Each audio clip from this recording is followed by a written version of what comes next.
Hi hello welcome to my channel. ఈ నెల 20న తెలంగాణ రాష్ట్ర ప్రభుత్వం కేబినెట్ సమావేశం అయితే నిర్వహించింది. ఆ కేబినెట్ సమావేశంలో ప్రభుత్వం ఎలాంటి నిర్ణయాలు తీసుకుంది అనేది ఈ వీడియోలో అయితే తెలుసుకుందాం. కేబినెట్ భేటీలో కీలక నిర్ణయాలు తీసుకున్న అనంతరం మంత్రులు ఉత్తమ్ కుమార్ రెడ్డి, పొంగులేటి శ్రీనివాస్ రెడ్డి, కోమటిరెడ్డి వెంకటరెడ్డి మీడియాతో అయితే మాట్లాడారు.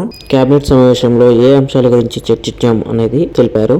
హైడ్రాకు పూర్తి స్వేచ్ఛ ఉండేలా నిబంధనలు సడలించామని, హైడ్రాకు అవసరమైన సిబ్బందిని వివిధ విభాగాల నుంచి డిప్యూటేషన్ పై రప్పిస్తున్నామని, 169 మంది అధికారులు, 964 మంది అవుట్ సోర్సింగ్ సిబ్బందిని కేటాయించామని అయితే తెలిపారు. ఓఆర్ఆర్ లోపల 27 అర్బన్ లోకల్ బాడీలు ఉన్నాయి. 51 గ్రామ పంచాయతీలను కోర్ అర్బన్ లో అయితే విలీనం చేశారు. త్రిపులార్ దక్షిణ భాగం అలైన్మెంట్ ఖరారుకు కమిటీని ఏర్పాటు చేశారు.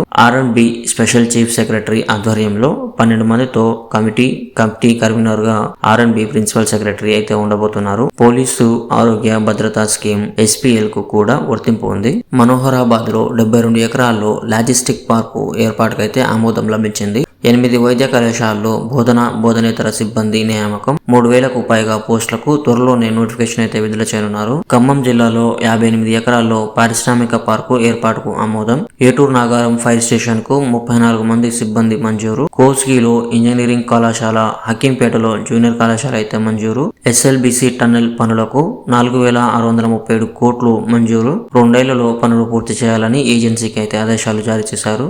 ఈ ఖరీఫ్ నుంచి MSPకి అదనంగా 500 రూపాయలు చెల్లించి సన్నాలు కొనుగోలు చేయాలని నిర్ణయం. ఈ ఖరీఫ్ లో 1.43 లక్షల టన్నుల పంట వస్తుందని అయితే అంచనా. అక్టోబర్ నుంచి కొత్తగా తెల్ల రేషన్ కార్డుల జారీ.